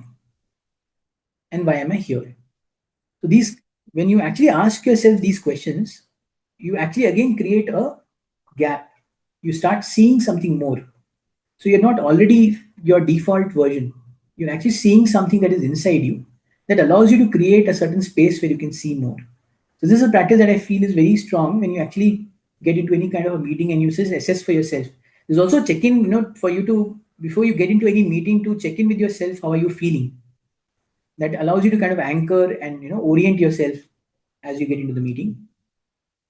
Like I said, these three questions are very useful to have. This sets the context in which you are going to communicate, and where do you presently find yourself. Let's say if I'm in a very hurried right now, if I'm feeling very hurried, I just got out of my previous meeting, now to now get into the next meeting. Unless I've done this check-in with myself before I enter the next meeting, I might find myself a little incoherent for the first few minutes of the meeting. So what I can really do is maybe I can message the other guy and say, look, I might be a little late by, let's say, a few minutes, let's say 5 minutes, and take that time. One, maybe do some breathing exercise and just get centered, and also look at the context. I may already be well prepared for this meeting. That's fine. I can just really get check in with myself as to where I am and what's the role really that I'm entering into when I get into that meeting. Yeah, and then usually it's a good idea to, if you're working with any of these frames, usually a good idea to look at the day as you end it and say how did I really come up in through these lenses. How did I see my day ending, like how did the day go through. So it's almost like a quick end of the day kind of reflection and journaling, where you can just reflect on your entire day and say, okay, what went well, what did not go well, and what communications worked out, what situation did I see completely, not see completely, and so on. This end of the day journaling is usually a very good practice. Actually, if whatever is on your mind at that point, if you can also put it down to journal, usually you go to bed, go to sleep very well. That's another benefit of doing some bit of journaling towards the end. Yeah, so that's pretty much the session that I wanted to share with you guys. I'll stop sharing screen now and just see if you have any questions that we can address as part of the time left at the end of the session.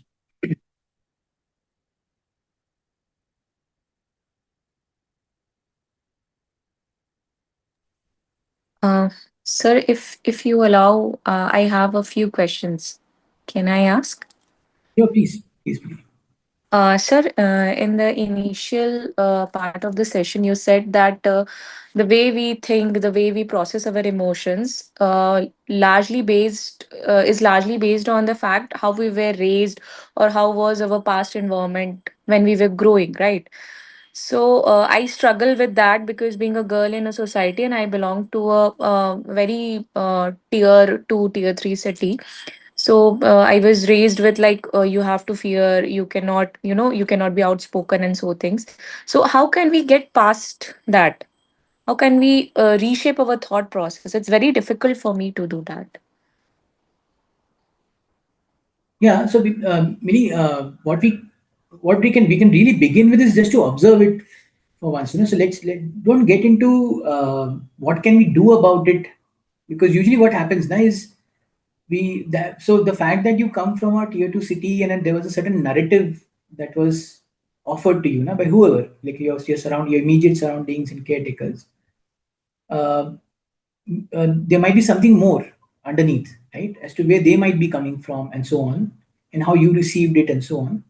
Usually in yoga, we say this, that actually just the process of seeing is half the solution, or maybe more than half the solution. Where can I be in that observer state where I can see this for what it is without one getting into any kind of a response or a reaction to it, saying, oh, too bad or too good, maybe this was good for me, this is not good for me to say. Then we are already getting into that next stage. The mind is just not ready to spend time with what that experience or memory was.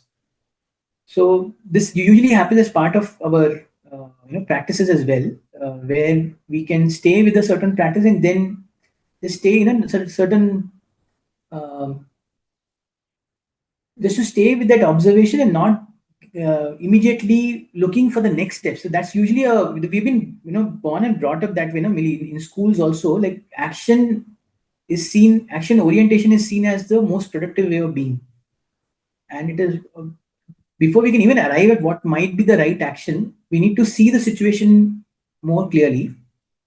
So what I might offer to you right now is to just to be able to stay with the observation, and then once you see this from a certain uh, silent or a quietude state within I have a feeling that it will itself offer you a certain intelligent answer. Your own intelligence will say what is the best thing that you would want to do with it. Now that you've seen this, what is it that you would like to do is an answer that I cannot offer to you. It will actually come through you from you'll have to trust your own intelligence to do it. our mechanisms or our patterns are such that we've been told that, unless the moment I see the first level of observation, I need to do something about it. So I'll just, my thing is to just resist, that urge to fix it. Just stay with it, and then there's a likelihood that there is a part of you which will speak to you about it. Okay. Uh, Sir, we have question from Sambit sir. He has asked to explain the mandala point in a couple of lines. Okay. You mean the Manomaya Mandala or just the mandala? I don't know. Sambiji is not, obviously, he's there. I wonder if he might be able to come in and clarify. But I'll anyway talk about it briefly. Um Look, mandala usually is we so in some of the concepts that we have studied as part of my own study, I've seen that this the the whole approach of nyaya, in a sense,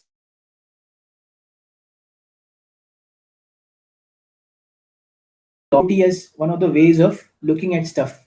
So like four ends, four um, end of proximities, like we created an x-axis, y-axis that created for us four ends or four quadrants. So it actually puts a lot of ideas are then seen or juxtaposed like that. So a mandala actually, in its concept, looks at various forces or various phenomena that are at play simultaneously. So the structure or the design of a mandala is supposed to by design it has the ability to co-hold a lot of existing multiple realities. So when we looked at the quadrant, for example, it is not necessary that I may be in one particular quadrant all of my life, or in any situation. It will always be a combination of how much I have seemed to operate from quadrant one or quadrant two and so on, which is what takes me to the concept of Manomaya Mandala itself. Right? So the word Manomaya actually comes from the Manomaya Kosha. So we have the concept of kosha, or sheath or layer, in Upanishads. Taittiriya Upanishad, to be specific, it talks about the Pancha Kosha, where the outermost kosha or sheath is referred to as Annamaya Kosha. Then the next underneath, so it is basically, it is encompassed by another, kosha which is inside, which is referred to as Pranamaya Kosha. And then within that is something called as Manomaya. That's third inner sheath or layer, in a sense. So Annamaya basically, is very simple. I'm made of, my physical body is made of Anna in the physical, aspect of Anna. And then there is the more subtle aspect of Anna that feeds my prana, feeds my mana, and so on. And my whole body is actually seen with the idea of these five, koshas, the one within the other. So Manavaya actually refers to that term, which is my inner, mental way of being or way of seeing, in a sense. And mandala, in a sense, I'm saying is, the various ways in which it is forming a certain perception about reality or receiving a certain object outside. There could be various ways. So mandala, in a way, kind of holds those different ideas. I don't know if that clarifies your question, Sambiji, but happy to clarify more if needed. Sir, I have my last question. I loved your session and I was listening to every part, especially the last one where you were connecting the dots, why you were discussing the Mahabharata and all those things, rasas. I have one question regarding the teamwork. You said that we have to find someone who has the Yudhishthir energy, who has the Beam energy, and those things. But the thing with teamwork is, and especially if you are a perfectionist, right, that you always look at the wrong things. Okay, just like a presentation has been done, and I, as a leader, I look at the wrong things, or the things which could have been better.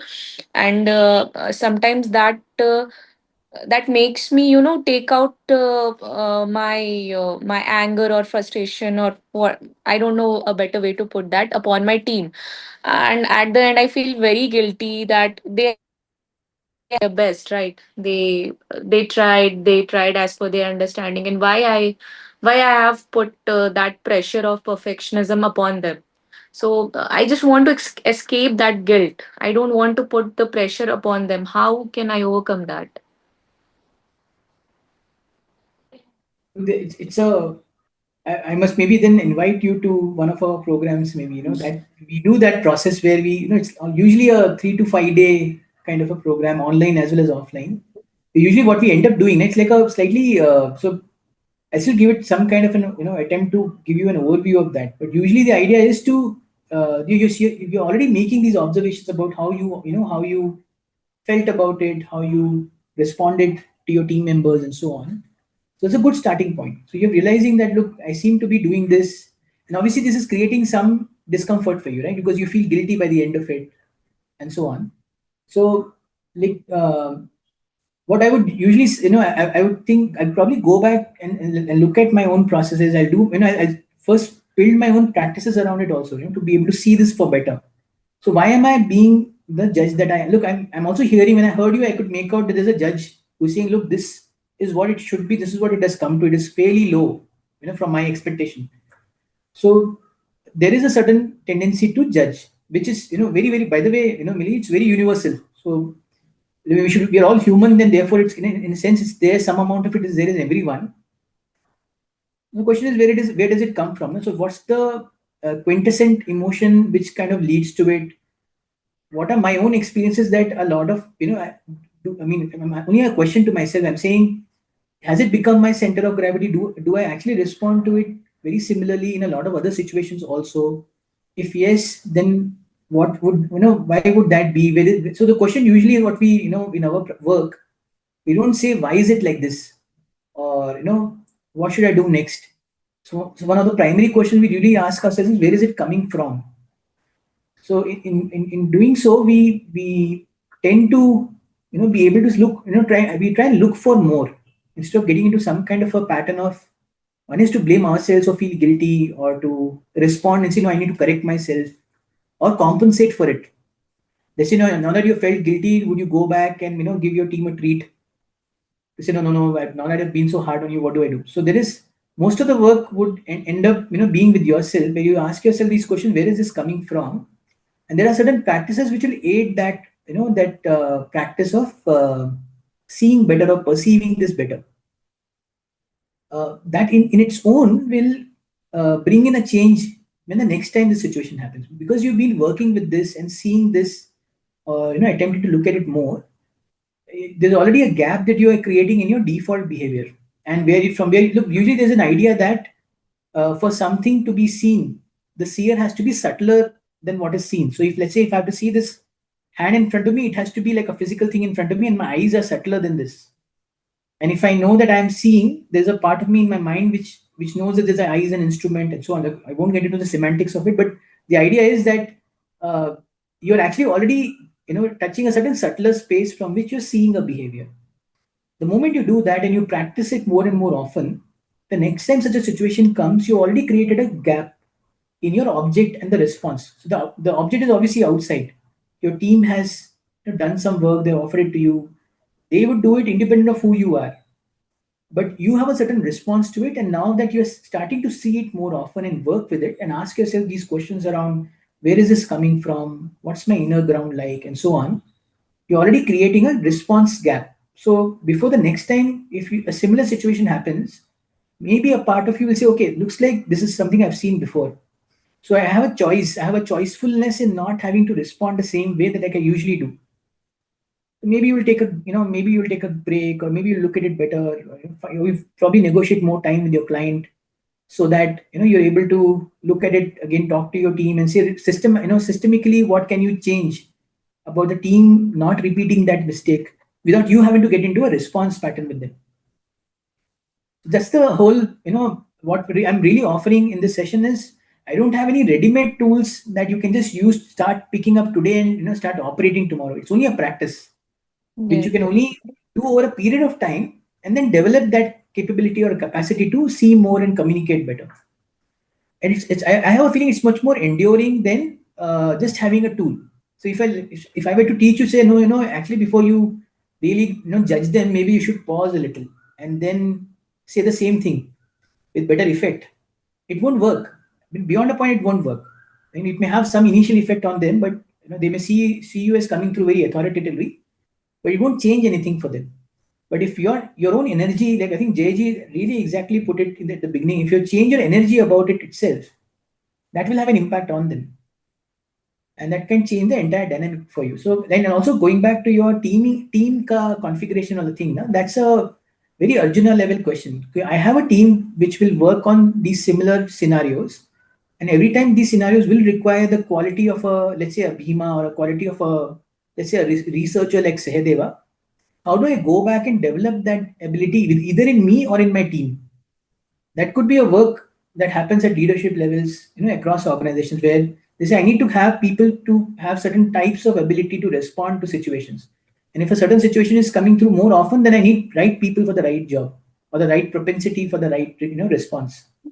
That's something that can be built over a period of time. Thank you, sir. I think that's with all the questions. Thank you, Ankush sir, for beautifully connecting us with our roots, actually, and how beautifully communication is rooted in our culture already. And we are searching it in different Western books. I take a lot of inspiration from your words and will reflect stillness as an idea in my daily life communication. I'm in awe of how you connected the Indic wisdom with our daily life hustles, especially client handling. Your deliverance was so calm and composed. Thanks a lot for your session. Thank you very much. Yes. Um, it has been an honor to be part of this wonderful webcast on Speak from Stillness, Communication Mastery Rooted in Indic Wisdom, organized by the Professional Skills Enrichment Committee ICAI. On behalf of the Professional Skills Enrichment Committee ICAI, we would like to extend our heartfelt gratitude to our speaker, CA Ankush Vij, his enlightening session. A wide round of applause and thanks to the organizer, Professional Skills Enrichment Committee ICI, our today's speaker, C. Ankush Vij, our chairman, Jay Chhera sir, and other stakeholders, especially Sambit sir, for making this webcast a memorable one. Finally, we would like to thank all of you present here and helping us make this webcast a grand success. Thank you, one and all. Right. Thank you, Jay.